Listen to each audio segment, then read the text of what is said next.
Brothers and sisters, I would like to show you what an example of a false teacher is. And a lot of people know who Paul Washer is, but he is a false teacher. And he has led many, many, many people to hell. He teaches half-truths and half-doctrines. And I will prove to you without a shadow of a doubt that what he says here is completely false, and that there is far more to salvation than what this man says. Let's watch. In Christianity today, in evangelicalism, you hear a lot about the gate, but you hardly hear anything about the way. Now, what do I mean? First of all, what is the gate? The gate is Christ. The door is Christ. How do you enter into Christianity? Through Christ. Through his person, his work on the cross, his resurrection from the dead, his ascension, and his current ministry as intercessor and king. How do you enter through the gate? By believing in Christ. Are we saved by anything else other than faith?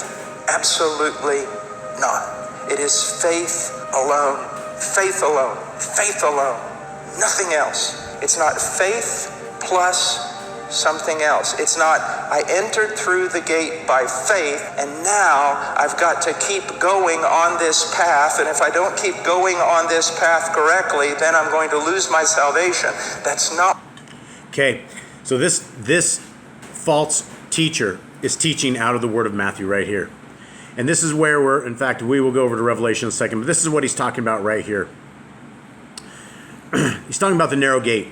Enter through the narrow gate, because the gate is wide and the way is broad that leads to destruction, and there are many who enter through it.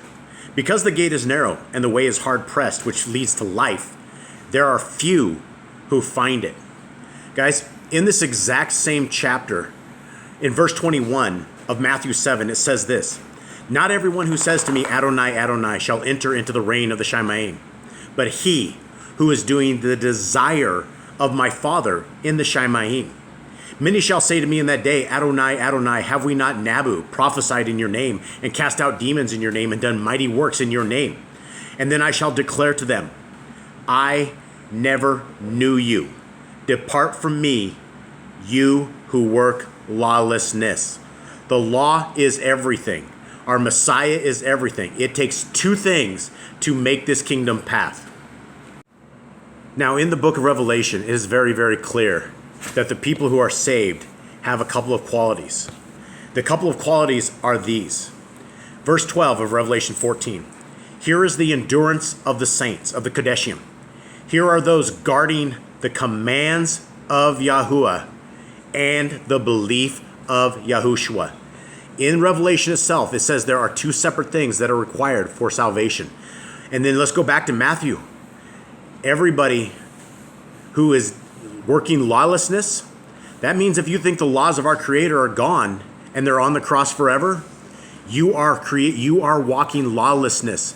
Our Messiah will tell you to depart from him. There is one way to the kingdom, and that is through obedience to our Creator. Obedience to our Creator would mean that you have the faith of Messiah Yahushua as well, but it is a two-way highway. It is not a single thing. It is not a set and forget. You can't just say a prayer and that is done. That is a false doctrine, and this man, Paul Washer, is a false teacher that has led millions, if not billions, of people into hell himself.